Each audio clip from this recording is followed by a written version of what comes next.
Alumnos, vamos a comenzar la clase, nuestra segunda clase del día, con lo que es nuestro curso de literatura, ¿no? Ya estamos en lo que es, ¿no?, nuestro tema, sesión número 2, ¿no? Este tema vamos a ver lo que es la introducción a la literatura y lo que es la connotación y la denotación. Ya, alumnos, eso es un tema muy importante que vamos a ver. El libro nos da una pequeña introducción sobre la literatura. Lo voy a remarcar. Muy bien. ¿Qué nos dice el libro, no? La literatura proviene de un vocablo, ¿no?, del idioma latín, que significa litere, ¿no?, que esto traducido a nuestro idioma español es letra o lo escrito, ¿no? Entonces, la literatura está ligada a la cultura, ¿no? Recordemos que todos los autores siempre escriben, ¿no?, con respecto a su modo de vista, ¿no?, a su cultura, al lugar donde nacieron, ¿no?, a su pensamiento, otras sentires, emociones, hombres, niños, ¿no?, a través de la belleza de la escritura, ¿no? Aquí también pensamientos y incluso opiniones, ¿no? Hay géneros literarios que se abarcan solamente lo que son opiniones, ¿no? Aristóteles, con su ¿no?, la poética, él es uno de los primeros en literatura en género. Va a ver esto cómo puede dividir, ¿no?, porque cada género literario tiene algo específico, algo que se distingue unos de otros, ¿no? Después, pasando el tiempo, alumnos, ¿no?, con el pasar del tiempo, ¿no?, hasta llegar a lo que es la función poética, ¿no?, que es la atención de llamarse sobre, ¿no?, nacen nuevos géneros, nacen las novelas, las fábulas, los cuentos, ¿no?, los discursos y los ensayos. Y alumnos, la literatura como tal también cambia con el pasar del tiempo, no es estática, no se adecua también a las nuevas corrientes. ¿Y alumnos? Muy bien. Clasificación. La literatura, alumnos, va a tener dos tipos de lenguajes, ¿no? Acá el libro nos dice, ¿existirá algún lenguaje literario? Pues obviamente que sí, ¿no? Cuando uno escribe, usa diversas técnicas, diversos tipos, la característica propia de cada autor, ¿no?, su estilo, como se llama, ¿no? Entonces, existe lo que son los lenguajes literarios, ¿no? Estos se usan para ¿qué? Para, por ejemplo, embellecer y dar originalidad los autores a sus textos, ¿no?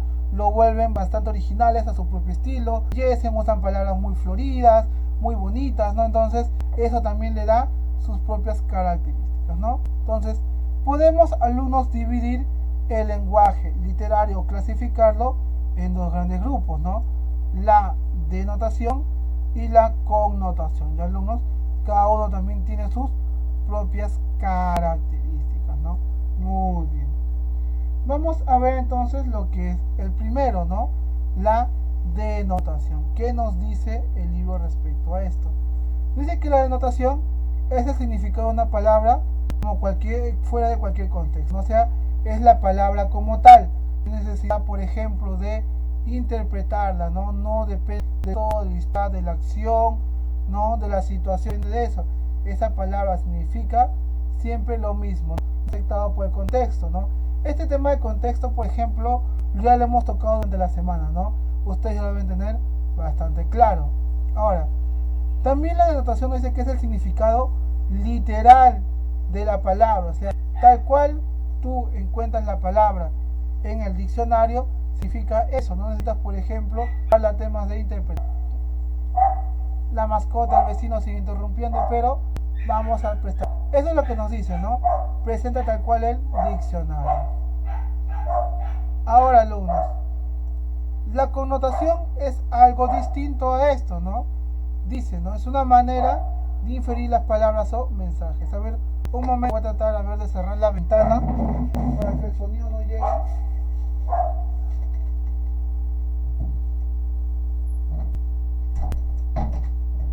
Que el sonido del ladrido del perro sea menos oíble, ¿no? Muy bien. Dice que la connotación es una manera de inferir, o sea que sí va a depender de un contexto, no tengo que interpretarlo, no tengo que saber, depende de la situación que me ponga el autor, el escrito, la oración, la frase, ¿no?, interpretarla, ¿no? Dice que incorpora significativos subjetivos de la denotación. Por ejemplo, voy a usar palabras, por ejemplo, floridas, ¿no?, verbos tal vez irreales, pero para darle cierta belleza, ¿no? Cierto sentido, ¿no? A las palabras, ¿no? Ella añade lo que dice significación nueva de el signo, ¿no? Aquí vamos a ver, cuando ustedes lean, alumnos, van a ver que muchos autores, para darle, por ejemplo, belleza a sus textos, usan esto, ¿no? Mucha la connotación. ¿Para qué? Para que sea visiblemente bonito, ¿no?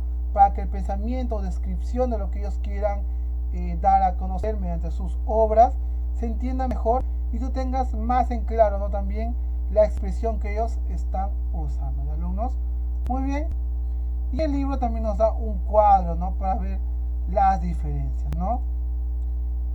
Nos dice, el lenguaje connotativo predomina la función expresiva del lenguaje, ¿no? Vas a expresar, ¿no? Vas a ser lo más expresivo posible con tus ideas, ¿no? Con lo que tú quieres dar a conocer, ¿no? Nos dice preponderancia en la función poética. ¿Para qué? Lo que les decía, ¿no? Va a dar expresión de belleza a las palabras, no es usar la belleza mediante letras, ¿no? Y sugerente, ¿no? Uso el lenguaje connotativo, nos dice, para dar significados subjetivos, ¿no? A veces cuando quiero comparar algo con algo irreal para poder embellecer ese algo, ¿no? Como por ejemplo, ¿no? Tus cabellos, por ejemplo, ¿no? Exactamente, no existe un cabello que tenga el color del sol, pero él trata de interpretarlo con estas palabras bonitas para dar a entender que tiene un bonito color de cabello, ¿no? O rubio, por decirlo así. Entonces, esas son, ¿no? Un ejemplo, mientras que el lenguaje denotativo, ¿no? Es lo opuesto, ¿no? Simplemente la función representativa, ¿no? O referencial. Lo que eso significa, ¿no? En el lenguaje denotativo, tú das la información precisa, concisa. No estás, por ejemplo, adornarlo o llenarlo, por ejemplo, de belleza, ¿no? Si tú quieres dar a conocer algún hecho histórico, tú relatas tal cual ese hecho, ¿no? O alguna situación. No necesitas embellecer esas palabras, ¿no? Y también en el lenguaje denotativo es la eficacia y exactitud de cómo expresas la idea, ¿no? Si tú quieres dar una orden y quieres que esa orden todos la interpreten de una sola manera, la haces de manera más concisa y eficaz, sin tantos adornos que vayan a interrumpir. Entonces, esa es la diferencia del denotativo. Hasta aquí, alumnos, ¿alguna duda, alguna consulta?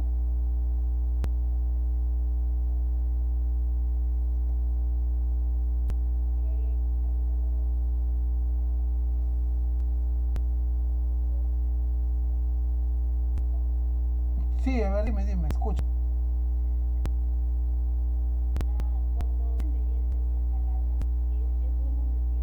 Exacto, ¿no? Pero tu querido propio, ¿no? Que sea algo propiamente tuyo, ¿no? Tal vez tú cómo ves a esa persona, cómo ves ese lugar, lo embelleces de tu propio percibir, ¿no? De eso que tú quieres, en vez suele ser así, ¿no? Muy bien, entonces avanzamos, ¿no? También tenemos que ver, alumnos, que está inmerso los elementos de la comunicación en la literatura, ¿no? Cada persona quiere transmitir sus ideas, su pensamiento, su historia, su relato, ¿no? Obviamente, en la literatura es a través de los escritos, ¿no? Entonces, es lo que nos dice el libro, ¿no? Nos dice que la comunicación es ese proceso en el cual se va a transmitir de una entidad a otra la información. Aquí va a haber interacciones, ¿no? Y vas a, por ejemplo, usar un contexto, vas a usar un mensaje en específico, vas a usar, por ejemplo, eje. Obviamente va a haber un transmisor, ¿no? Que es el que va a escribir, por ejemplo, las obras literarias, y obviamente también va a haber un leer tu obra, el que va a entender y el que va a recibir todas esas cosas que tú has plasmado en lo escrito. ¿Ya? Entonces está también muy inmensa la literatura con los elementos de la comunicación, ¿no? Y también el libro nos da un gráfico respecto a esto, ¿no? Y está bastante interesante, obviamente lo vamos a resaltar. Y nos dice lo siguiente, ¿no? Que hay un emisor y que hay un receptor, ¿no? Él va a crear lo que es la belleza, va a crear la belleza a través de palabras, de cosas y motivos que él quiere dar a conocer, ¿no? Usa lo que les dije, ¿no? El lenguaje literario, ¿no? Palabras connotativas, palabras denotativas, dependiendo lo que él quiera escribir, dependiendo de lo que el autor quiera dar a conocer, lo que el autor quiera transmitir, porque también va a transmitir, ¿no? tú lees algo y te puede dar gracia o te puede dar tristeza, ¿no? Porque él está transmitiendo algún tipo de emoción también a través de su historia, ¿no? Él también transmite estos sentimientos, ¿no? Y tú lo puedes leer en verso, prosa, poema, ensayo y demás, ¿no? Entonces, aquí también vemos gráfica de lo que vendría a ser los elementos de comunicación literaria, ¿no? Acá parece que alguien se quiere unir, exacto, es Gerald, ¿no? Y entonces, alumnos, eso es, ¿no? A ver, ¿qué más nos dice el libro? Nos dice, ¿no? El texto literario se focaliza en lo formal. Obviamente cuando tú trates o escribes, ¿no? Y vas a crear tu historia, ¿no? Tu relato, trata de ser lo más formal, por esta manera sea entendible y se note, por ejemplo, el mismo, ¿no? Porque si usaras, por ejemplo, palabras coloquiales o palabras vulgares, ¿no? No se podría entender y no se notaría tanto, ¿no? Tu profesionalismo, ¿no? Es importante que lo que quieres transmitir se entienda, ¿no? Que, por ejemplo, y acá el libro nos da, ¿no? Que usemos palabras correctas, que lo ordenemos de la manera correcta, saber cómo suenan y qué recursos vamos a usar para expresar nuestro contenido. Y alumnos, muy bien, hasta aquí vendría a ser lo que es